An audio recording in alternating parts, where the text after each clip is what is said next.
오늘 여러분들에게 봉독해드린 사무엘하 19장 15절 말씀을 본문으로 돌아오는 왕이라는 제목의 말씀으로 여러분과 같이 은혜를 나누고자 합니다.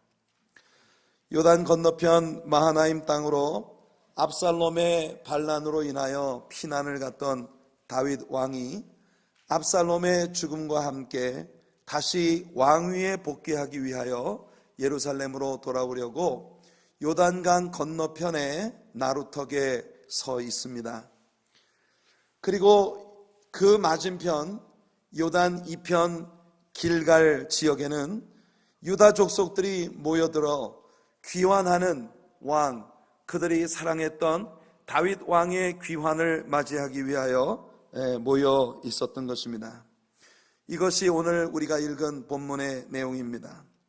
저는 이 장면을 보면서 우리들의 왕 예수 그리스도께서 이 땅에 다시 재림하시는 날의 장면을 연상해 보았습니다.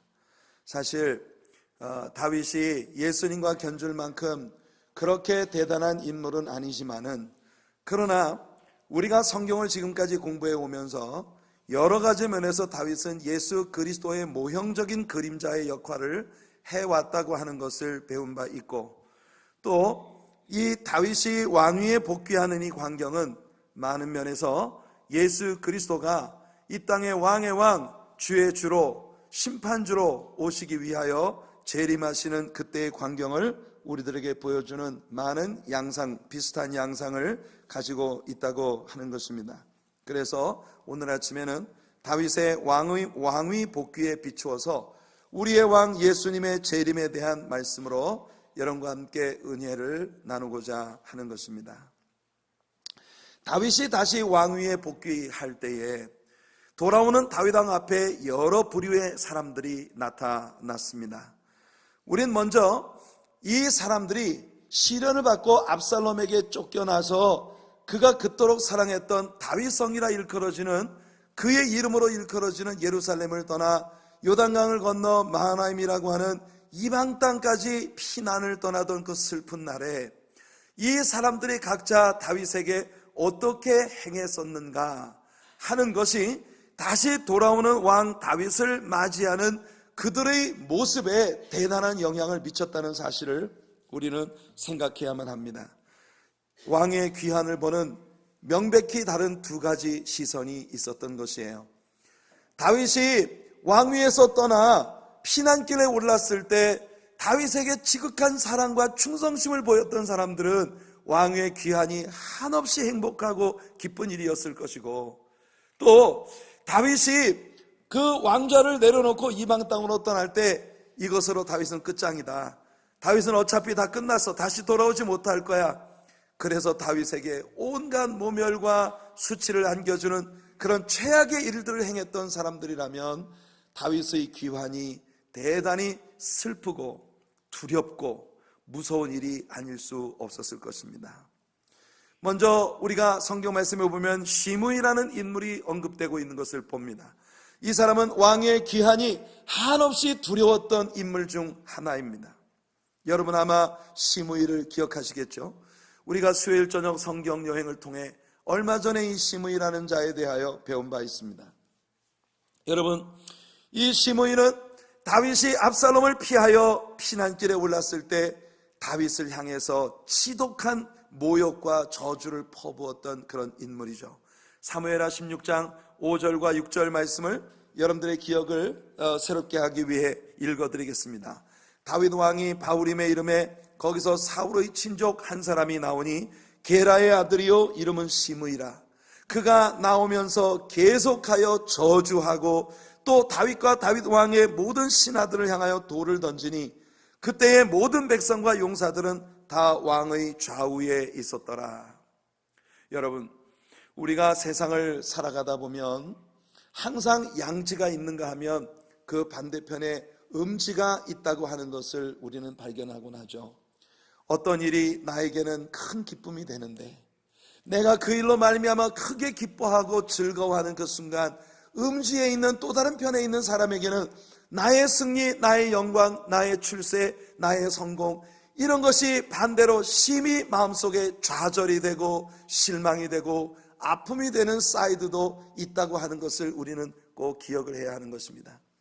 그런 슬픔의 음지에 있는 사람들에게는 여러분, 어떤 때 우리가 누리는 영광과 즐거움이 지독한 아픔이 될 수도 있다고 하는 것을 우리는 생각해야 하는 거예요.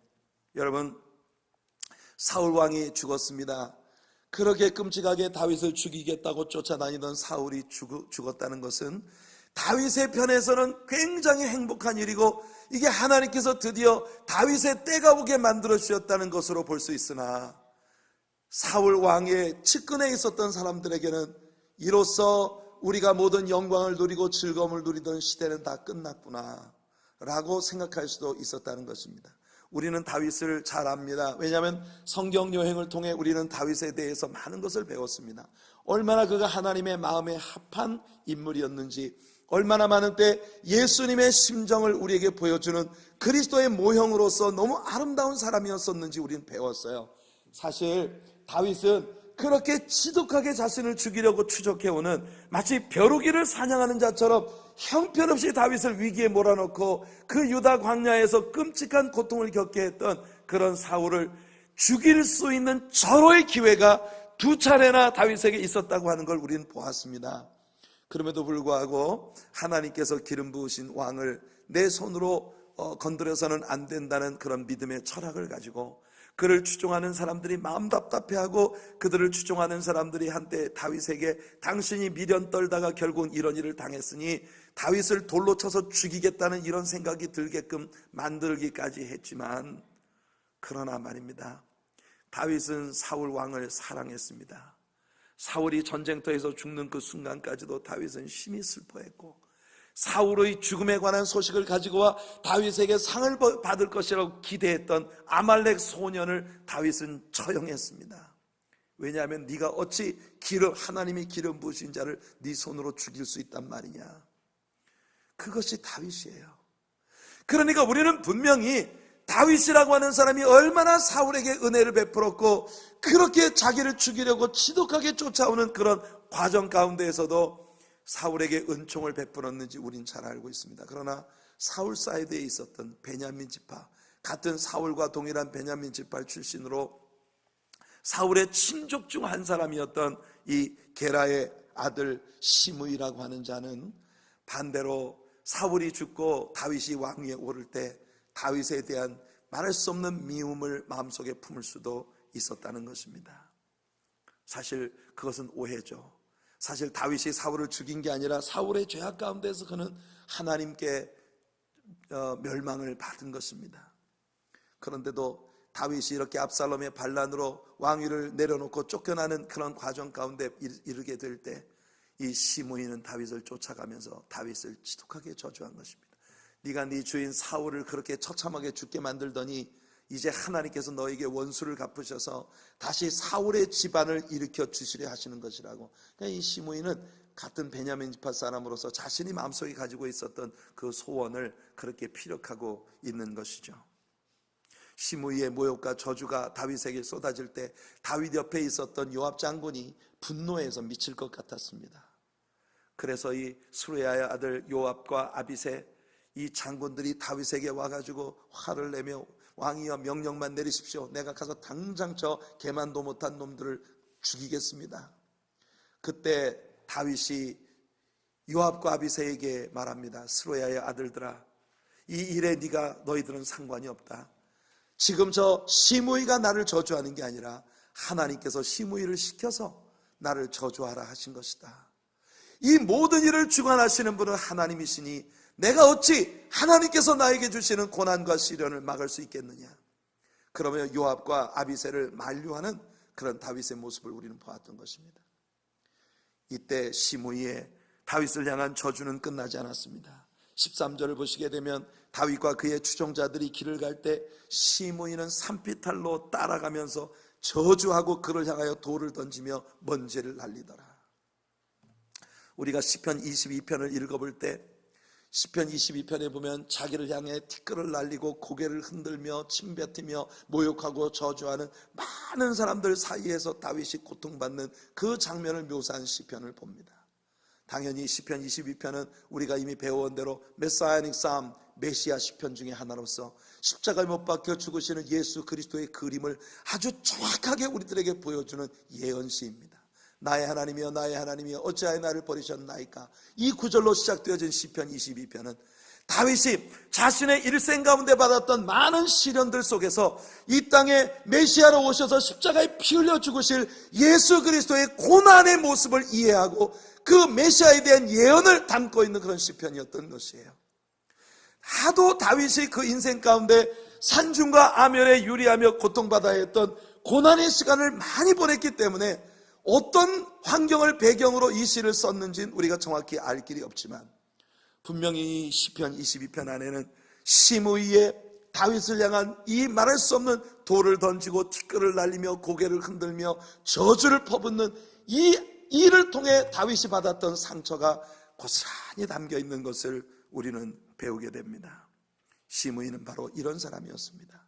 쫓겨나가는 다윗을 향해 돌을 던지고 티끌을 날리며 머리를 흔들며 온갖 모욕적인 말로 저주하던 바로 그런 인물이죠. 아마 그는 이렇게 다윗은 파멸될 것이라고 알았었을 것입니다. 다윗이 다시는 돌아오지 못할 것이라고 그는 생각했을 것입니다. 그러나 다윗은 하나님의 은혜로 다시 회복되어 하나님이 그를 기름 부어 세우신 왕위로 돌아오기 위하여 요단강 건너편에 서 있다는 것입니다. 이 사실을 듣고 시므이의 마음이 어떻겠습니까? 이 시므이는 즉시 다윗을 마중하러 나아갑니다. 바후림에 있는 베냐민 사람 게라의 아들 시므이가 급히 유다 사람과 함께 다윗 왕을 맞으러 내려올 때에 이 베냐민 지파 사람 1000명이 그와 함께하여 다윗을 마중하러 나오고 있는 이런 광경을 우리는 보는 것입니다. 사랑하는 성도 여러분, 이것으로 다윗은 끝났다고 생각했던 시므이, 그래서 다윗에게 엉망진창으로 대했던 이 시므이가 다윗이 다시 왕으로 복귀하는 그런 광경을 볼 때 얼마나 마음에 두려움이 가득한지 다윗에게 달려가서 용서를 빌기 위해 그는 다윗에게로 쫓아오고 있는 것이에요. 그 다음 다윗을 마중하러 나왔던 사람 중에 시므이만큼이나 다윗의 복귀가 말할 수 없이 두려웠던 또 하나의 인물이 있습니다. 그는 바로 시바입니다. 여러분 사무엘하 19장 17절을 보시면 아까 말한 그 시므이가 베냐민 사람 1000명과 함께 다윗에게로 나올 때 사울의 집안의 종 시바도 그의 아들 15과 종 20명과 더불어 그와 함께하여 요단강을 밟고 건너 왕 앞으로 나오니라, 이렇게 말하고 있습니다. 여러분 이 시바가 어떤 인물이었는지 기억나시나요? 이 시바는 사울의 종이었습니다. 그런데 여러분 다윗이 사울이 죽고 왕위에 오를 때 그의 절친이었던 사울의 아들 요나단과 맺었던 언약이 있었어요. 요나단은 다윗에게 네가 왕위에 오르는 날 나의 가족들을 기억해다고. 다윗은 요나단과의 언약을 기억해서 그가 헤브론에서의 통치를 끝내고 예루살렘에서 12지파의 왕이 될 때 제일 먼저 행한 일이 바로 요나단의 집안에 남겨진 자가 없는지를 찾아내는 일이었습니다. 찾고 찾아서 바로 요나단의 아들 무비보셋이라고 하는 아들을 찾아냈죠. 여러분 이때 우리는 바로 몇 주 전 주일 아침 설교를 통해서 우리는 이 말씀을 배웠었습니다. 무비보셋의 모습은 죄인된 우리들의 모습을 고스란히 보여주는 그림이었어요.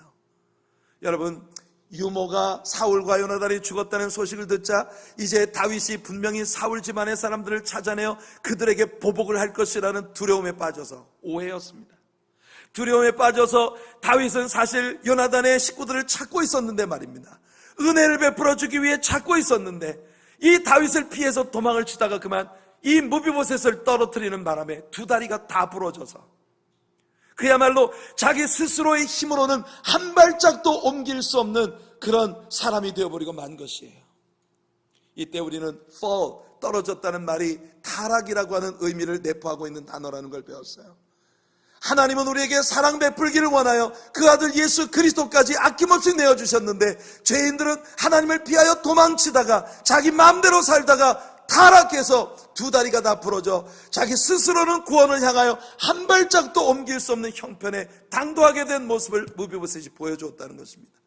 그래서 무비보셋이 어디 살았습니까? 로드발, 히브리 말로 로드발이라고 하는 말은 안식이 없다, 초장이 없다, 이런 의미를 가지고 있는 말이라 했습니다. 죄악으로 타락한 인생들은 진정한 안식도 얻지 못하고 죄악의 땅에서, 하나님의 축복이 없는 땅에서 말할 수 없는 고독과 아픔 가운데 죽어가고 있는 것이에요. 먼저 액션을 취한 건 다윗이었듯이 우리의 구원을 위하여 먼저 액션을 취하신 건 우리 하나님이셨습니다. 그래서 여러분, 무비보셋에게 사람을 보내 그 무비보셋을 다윗이 데려다가 자신의 왕자들과 한 테이블에서 왕자들 취급을 받으며 함께 왕의 자녀로서 먹고 마실 수 있는 복을 주었다는 것입니다. 이것이 우리를 구원하신 예수님의 사랑이었죠. 우리는 왕의 테이블에서 왕의 자녀로, 여러분, 그렇게 우리 하나님의 은총을 누릴 수 있는 구원의 은혜를 받은 것입니다.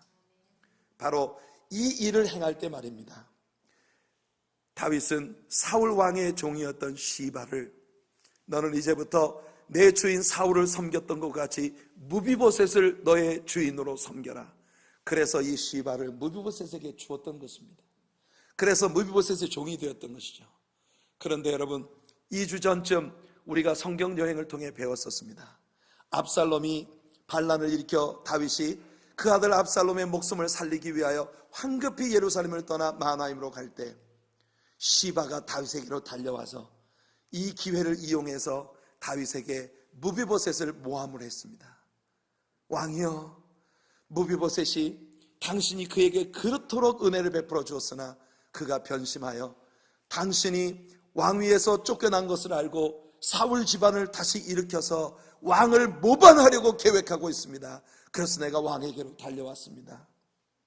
다윗은 너무나 황급하게 예루살렘을 떠나고 있었기 때문에 자초지정을, 옳고 그름을 분별할 수 있는 시간이 없었습니다. 그래서 다윗은 이 시바의 말만 듣고, 그래? 그런 나쁜 놈이 있나? 내가 무비보셋에게 주었던 모든 것을 너에게 줄게. 네가 다 가져라. 이렇게 하고 다윗이 떠났던 거예요. 바로 이런 면에서 우리는 다윗이 예수님과는 다르다는 걸 압니다. 그래서 우리는 모형이나 비유 위에다 교리를 세우면 안 됩니다. 성경이 우리에게 보여주는 모형이나 비유들은 그것을 우리에게 주는 이유를 정확하게 파악해서 그것만 우리가 받아들여야 되는 것이에요. 어떻든 다윗은 그때 시바에게 깜짝 속아서 시바에게 무비보셋에게 주었던 모든 것을 네가 다 가지라고 하고 간 것이에요. 오늘 여기 보니까 그 시바가 다윗이 다시 돌아온다는 소리를 듣고 다윗을 마중하러 나아갑니다. 굉장히 적극적이에요. 이 사람은요, 아주 요단강 건너편까지, 다윗이 지금 나루터에 서 있는 그곳까지 그냥 가버렸어요. 여기 보니까 아들 15명과 종 20명을 거느리고 있다고 말합니다. 종이었던 그가 아들 15명을 거느리고 종 20명을 거느리고 있는 굉장한 권력자가 되어 있는 모습을, 유력자가 되어 있는 모습을 우리는 여기서 보는 거예요. 이것이 전부 다윗을 속여서 얻은 것들입니다. 그러나 이제 그의 거짓말이 드러내게 되고, 사실은 그가 모함했던 무비보셋은 다윗이 돌아올 때까지 다윗에 대한 충성심이 조금도 변절되지 아니하고 다윗이 반드시 복귀할 것이라고 믿고 기다리는 신실함을 지키고 있었다는 사실이 다윗에게 알려지게 됩니다. 그러니 시바는 목숨을 건지기 위하여 다윗에게로 달려간 것입니다. 여러분, 이렇게 돌아오는 다윗 왕의 귀환이 두려움과 슬픔이 되었던 사람들이 있었던 반면에 시바와 시므이와는 달리 다윗이 고난을 받고 피난 중에 있었을 때 다윗을 향한 변함없는 충성심으로 다윗이 돌아올 것이라고 믿고 기다렸던 인물들이 있습니다. 그들에게는 왕의 귀환이 한없이 행복하고 축복되고 기쁜 일이었지 않겠습니까? 여러분, 예수님이 다시 오실 때, 다시 오신다는 예수 그리스도의 재림에 관한 모든 메시지들이 저와 여러분들 모두에게 이와 같이 행복의 소식이요, 기쁨의 소식이요, 은혜의 소식이요, 축복의 소식이 되어지는 그런 우리들이 되기를 예수님의 이름으로 축원해 드립니다. 여러분, 이 시므이와 시바와는 달리 다윗 왕을 향해 변함없는 충성심을 가지고 있었던 인물 중 바로 요나단의 아들이며 사울의 손자였던 무비보셋이 있었던 것입니다. 이번엔 시바에 의해서 다윗으로부터 이간당했던 무비보셋이 다윗 왕 앞으로 달려옵니다. 사무엘하 19장 24절로 27절까지의 말씀에서 우리 이 무비보셋을 봅시다. 사울의 손자 무비보셋이 내려와 왕을 맞으니 그는 왕이 떠난 날부터 평안히 돌아오는 날까지 그의 발을 맵시내지 아니하며 그의 수염을 깎지 아니하며 옷을 빨지 아니하였더라. 예루살렘에서 와서 왕을 맞을 때에 왕이 그에게 물어 이르되 무비보셋이여 내가 어찌하여 나와 함께 가지 아니하였더냐 하니 대답하되 내 주 왕이여 왕의 종인 나는 다리를 절므로 내 나귀의 안장을 지워 그 위에 타고 왕과 함께 가려 하였더니 내 종이 나를 속이고 종인 나를 내 주 왕께 모함하였나이다. 내 주 왕께서는 하나님의 사자와 같으시니 왕의 처분대로 하옵소서. 무비보셋은 반역에 동참하지 않았습니다.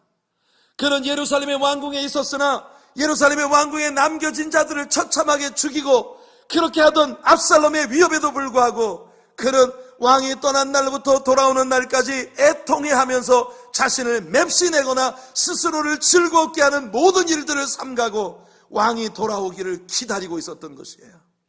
얼마나 아름다운 모습입니까? 무비보셋의 이와 같은 모습은 다시 오실 예수 그리스도를 기다리는 성도의 삶이 어떤 것이어야 하는지를 우리에게 보여주고 있는 것입니다. 오늘날 이 세상은 예수님이 다시 오실 것이라고 전혀 믿지 않습니다. 오늘날 이 세상은 예수님이 다시 오시지 않을 것처럼 살고 있습니다. 이 땅에 있는 많은 교회들이, 이 땅에 있는 많은 신자라 이름 지어진 사람들이 예수님이 다시 오지 않을 것처럼, 우리가 예수님 앞에 정말로 서게 되지 않을 것처럼 그렇게 인생을 살아가고 있는 오늘 같은 날에 무비보셋과 같이 세상 것으로 연락하고 세상 것으로 나를 즐겁게 하기를 거부하며 다시 오실 예수 그리스도를 손꼽아 기다리며 주님 내게 맡기신 모든 소명들을 끝까지 충성스럽게 감당하며 예수님을 기다리는 저와 여러분, 우리 하나님의 사랑교회가 되기를 예수님의 이름으로 축원해 드립니다. 시므이나 시바가 피난길에 오른 다윗이 그것으로 끝장이라고 생각했던 것처럼 오늘날 온 세상 사람들이 예수님은 다 끝났다고 생각하고 있지만, 그러나 주님의 말씀을 신실하게 믿고 기다리며 우리 주님께 충성을 보이며 성령의 충만함을 받아 하나님께서 기름 부으신 아름다운 일들을 감당하며 생명사역의 불꽃처럼 타오르는 뜨거운 열정으로 우리의 남은 삶을 채워가는 저와 여러분들이 되기를 간절히 소원합니다. 무비보셋처럼 우리는 약점들을 가지고 있습니다.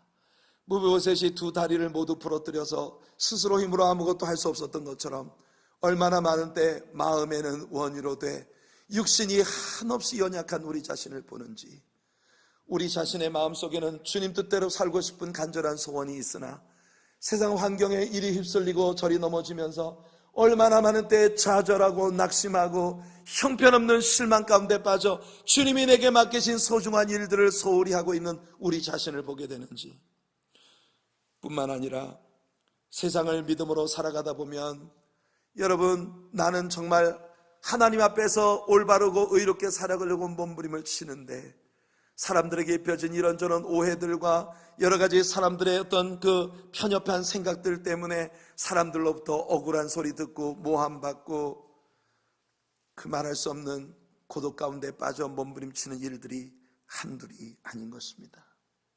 때로는 가족들로부터, 때로는 한 교회를 함께 섬기는 교우들로부터, 때로는 물질적인 일들이, 때로는 어떤 이 세상에 내가 힘쓰고 자랑스럽게 여기던 그 많은 일들이 내게 배신하고 나에게 등을 돌리고 내게서 떠나갈 때 우리는 무비보셋이 느꼈던 그런 좌절감을 느낄 수밖에 없었을 것입니다.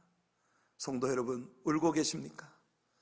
오늘 여러분들의 마음이 찢어지도록 아프고 억울하기 짝이 없고 하고 싶은 말들이 태산처럼 쌓였는데 누구도 내 말을 믿어주지 않는 이런 억울한 형편에 처해 있으신가요?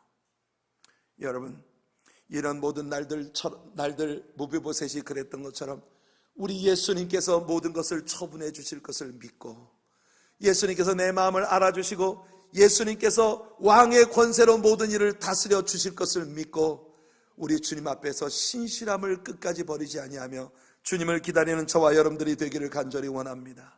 왕이여, 당신은 하나님의 종이시니 심판자와 같으시니 왕의 처분대로 하시옵소서. 우리는 우리 주님이 다시 오셔서 모든 것을 갚으시는 날이 있다는 것을 기대해야 합니다. 무비보셋처럼 다윗 왕의 귀환이 한없이 행복이었던 또 다른 인물이 있습니다. 그 네 번째 인물은 바로 바르실레라고 하는 사람입니다. 바르실라이. 이 바르실레라고 하는 사람, 이 사람이 다윗에게로 나옵니다. 그는 왕으로서 복귀하는 다윗을 축하하기 위하여 저 마하나임 쪽에서부터 다윗을 환송하기 위해 다윗에게 나온 인물입니다. 사무엘하 19장 31절과 32절을 읽어드릴게요. 길르앗 사람 바르실레가 왕이 요단을 건너가게 하려고 로글림에서 내려와 함께 요단에 이르니 바르실레는 매우 늙어 나이가 80세라. 그는 큰 부자이므로 왕이 마하나임에 있을 때 머물 때에 그가 왕을 공궤하였더라. 이 사람은 길르앗 사람으로서 이방 사람입니다. 그러나 그는 다윗이 곤경에 처했을 때 하나님이 기름 부으신 하나님의 사람 다윗을 알아보고 그가 마하나임에 피난살이를 하는 동안 다윗을 자기 집에서 극진히 섬겨주었던 인물입니다. 다윗은 이 사람이 자기와 함께 예루살렘으로 돌아가기를 당연히 간절히 원했지만 바르실레는 자신의 나이가 늙었기 때문에 자신이 왕과 함께 예루살렘으로 돌아가는 것 왕에게 누를 끼치는 행위가 될까, 그래서 자기는 함께 가지 않겠다고 말하고 있는 것이에요. 이 구절은 우리들에게 바르실레라는 사람의 삶의 자세가 본질적으로 어떠한 것인지를 보여주고 있는 말씀입니다.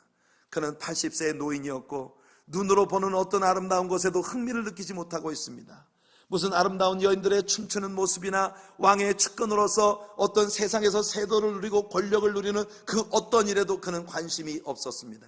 그는 왕에게 보상받기를 기대하지 아니하고 다만 왕을 즐거이 섬기는데 그의 삶의 모든 즐거움을 얻었던 그런 인물이었던 것이죠.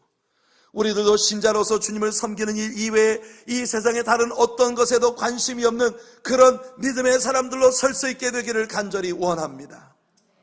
바르실레를 생각해 보세요.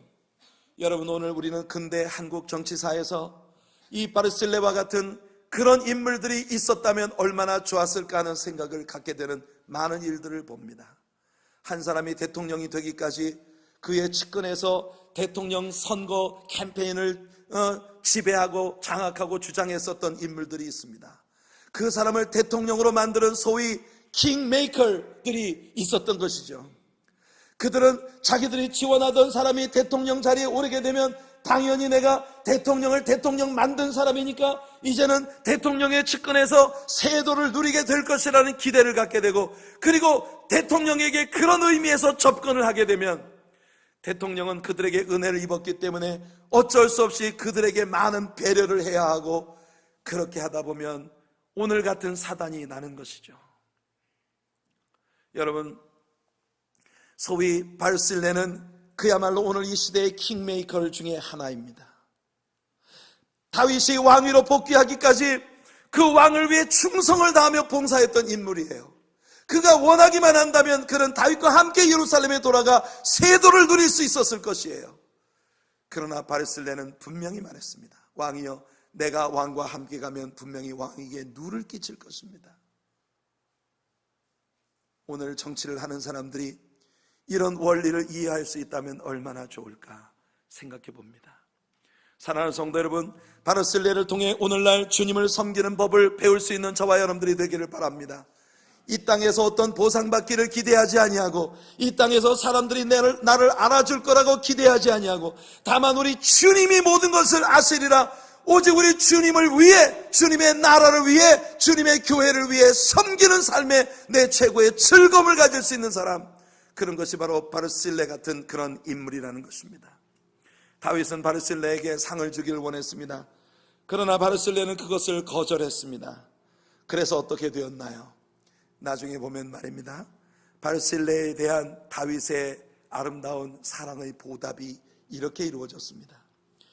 다윗도 왕으로서의 모든 생명이 끝나고, 그리고 이제 바르실레도 아마 이 세상을 떠났을 즈음 바르실레에 남겨진 아들 김함이라는 자에게 다윗은 굉장한 은혜를 베풀었습니다. 여러분, 열왕기상 2장 7절을 보면 다윗이 죽음을 목전에 두고 자기 아들 솔로몬, 왕위에 오르는 솔로몬에게 이렇게 부탁하는 모습을 봅니다. 마땅히 길르앗 바르실레의 아들들에게 은총을 베풀어 그들이 내 상에서 먹는 자 중에 참여하게 하라. 내가 내 형 압살롬의 낯을 피하여 도망할 때 그들이 내게 나왔느니라. 나중에 예레미야 41장 17절을 보시게 되면 우리는 다윗이 김함이라고 하는 바로 이 바르실레의 아들에게 베들레헴 근처에 있는 땅을 선물해 주었고, 그리고 그의 후손들이 상당 기간 그 땅에 머물러 있었다고 하는 것을 바로 게롯 김함이라고 하는 그 땅의 지명을 통해 배우게 됩니다. 여러분, 게롯 김함입니다. 게롯 김함. 김함이라고 하는 것은 이 김함, 바르실레의 아들의 이름이고, 게롯이라고 하는 말은 a lodging place 혹은 habitation, 주거 지역이라고 하는 의미를 가지고 있는 단어입니다. 그래서 게롯 김함, 김함의 거주지라는 지명입니다. 킹 제임스 버전에서는 이 구절을 The Habitation of Kimham 이렇게 번역을 하고 있죠. 이 구절이 우리에게 보여주는 것은 다윗이 바르실레에게 받았던 그 은혜의 보답을 그 아들들에게 내려주었다고 하는 사실을 우리는 발견하게 되는 것입니다. 성도 여러분, 저는 제가 섬기는 우리 하나님의 사랑교회 성도님들 모두가 이런 복을 누리게 되기를 예수님 이름으로 축원해 드립니다.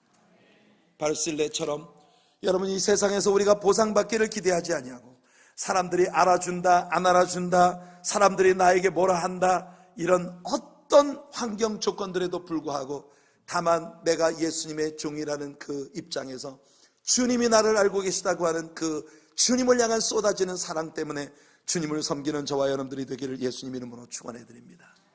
성도 여러분, 우리는 다시 오실 예수님을 기다리고 있는 성도들입니다.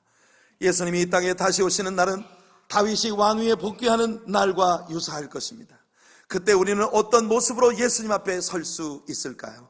이것이 오늘 예수를 믿는 우리들 모두의 가장 중요한 관건이 될 것입니다. 예수님은 이 땅에 7년 대환란이 시작되기 전 공중에 재림하셔서 우리를 불러올려 공중에서 주님을 만나게 하실 것이라고 데살로니가전서 4장 13절로 17절에 말씀하십니다.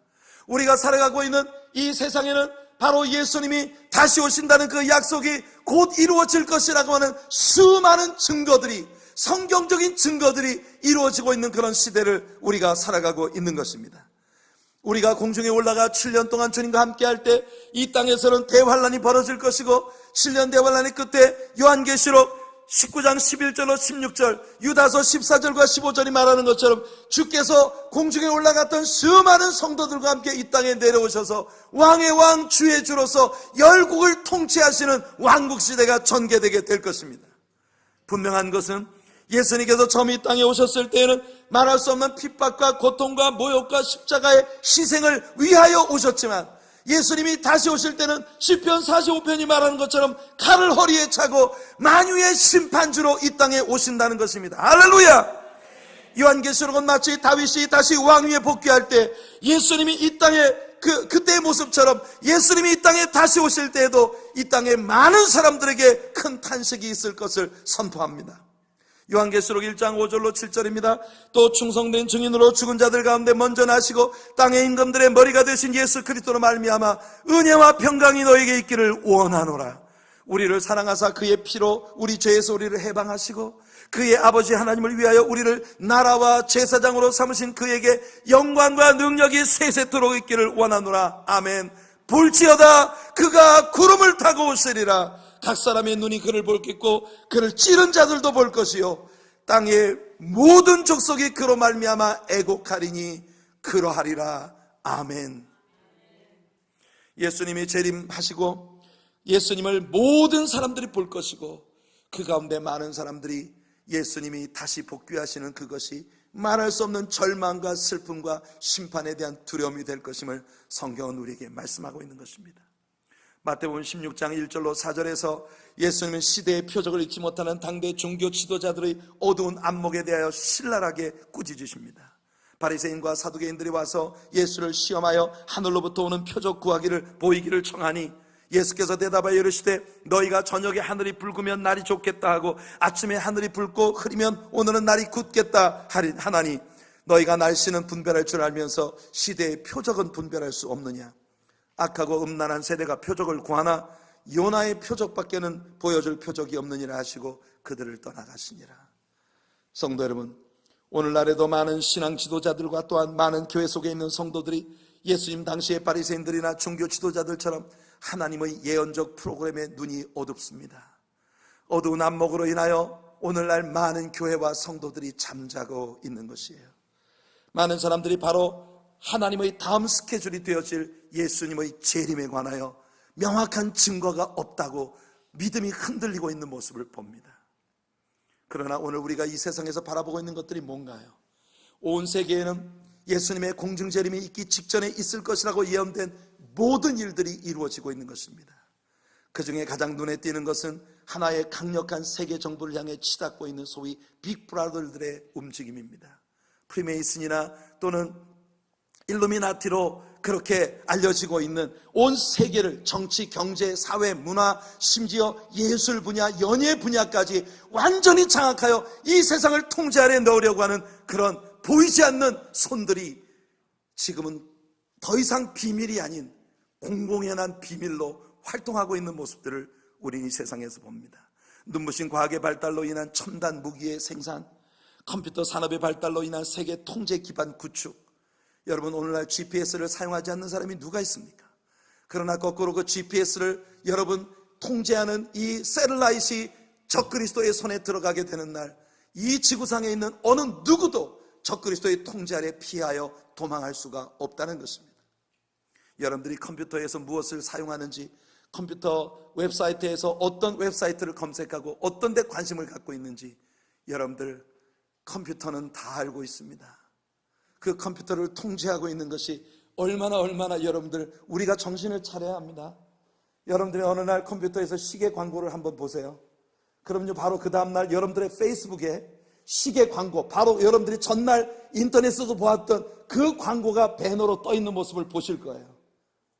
인스타그램, 트위터, 모든 SNS를 바로 이와 같이 컴퓨터 시스템이 장악하고 있습니다. 우리는 아무 곳에도 숨을 수가 없어요.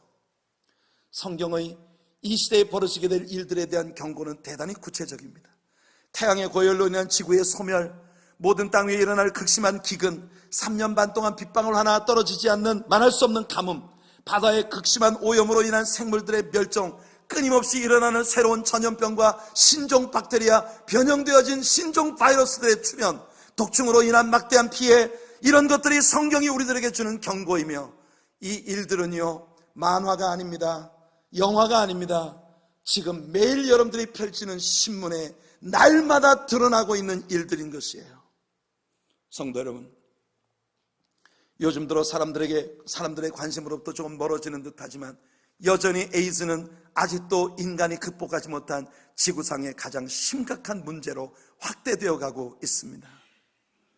성경에는 현재 이 땅에 존재하는 세계 정치, 경제 기구가 완전히 붕괴하고 하나님의 나라가 도래하는 전환기에 이와 같은 일들이 벌어지게 될 것이라고 경고해 왔습니다.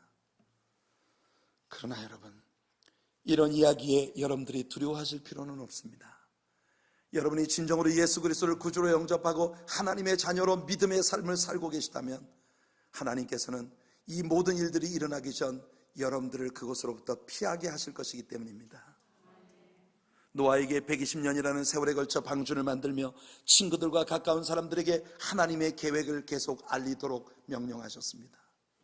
노아가 사람들에게 이 땅에 홍수가 나서 이 땅이 멸절되리라고 하나님의 메시지를 증거할 때 사람들은 전부 노아를 미친 사람 취급했습니다. 오늘 이 세상 사람들에게 만일 여러분들이 예수님이 다시 오신다고 이야기하면 미친놈 또 하나 나왔네, 아마 그런 반응을 보일 거예요.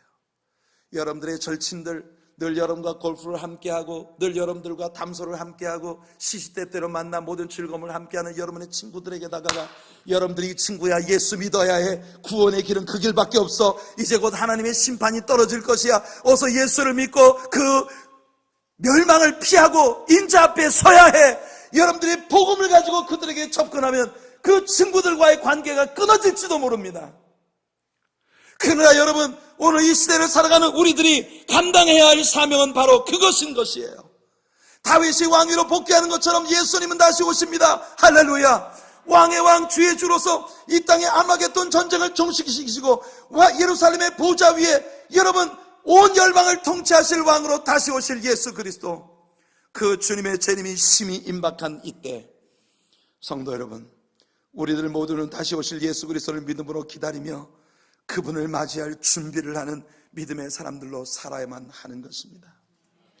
오늘 제가 여러분들에게 증거하는 이 메시지는 현대인들에게 그다지 달콤한 메시지가 아닙니다.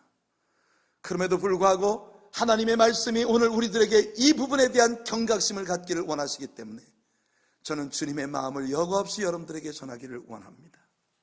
시한부 종말론의 빗나간 예언들로 말미암아 오늘날은 크리스천들이나 넌 크리스천들이나 너나 할 것 없이 모두 예수님의 재림은 어쩌면 없는 일일 것이라는 생각을 가지고 있어요. 우리 할아버지도 말세라고 했고 우리 아버지도 말세라고 했고 우리도 애들 보며 말세야 말세야 얘네들 또 말세야 말세야 그렇게 세상은 흘러가는 것이라고 생각할 것입니다. 어제가 있었으니 오늘이 있고 오늘이 있으니 또 내일이 자연스럽게 다가올 것이라고. 그러나 여러분 기억하세요. 이 세상에 되어지는 모든 일들은 성경의 예언 프로그램대로 착착 진행되어 가고 있고 이제 마지막 퍼즐 하나 예수님의 재림밖에 남지 않았다는 것을 성도 여러분 어떻게 하시기 원하십니까? 다윗이 다시 돌아올 때 그래도 시므이나 시바에게는 찬스가 있었습니다. 그러나 예수님이 재림하시는 그날은 우리들 어느 누구에게도 더 이상 기회가 없다는 것을 아셔야 합니다. 모든 사람들이 물이 바다를 덮은 같이 이 땅에 있는 모든 영혼들이 예수님이 구주이셨다는 사실을 알게 되겠지만 그때 얻어지는 지식은 여러분에게 구원을 주지 못합니다. 지금입니다. 바로 지금 여러분들이 예수를 믿고 그리고 주님을 믿는 그 믿음에 여러분을 헌신하시기를 축복합니다. 지금 예수 그리스도를 붙잡으시기를 소원합니다. 이 기회가 사라지기 전에 다시 오실 예수 그리스도의 오실 길을 예비하는 생명사역의 아름다운 종사자들로 그렇게 여러분들의 생을 주님께 위탁하는 오늘 이 시간이 되기를 예수님 이름으로 축복해드립니다. 우리 주보의 11페이지에 나와 있는 찬양을 함께 하겠습니다. 마라나사 마라나타 주 예수여 어서 오시옵소서. 우리 찬양으로 함께 주님께 나아갑시다. 들은 말씀을 생각하면서 우리 같이 찬양하겠습니다.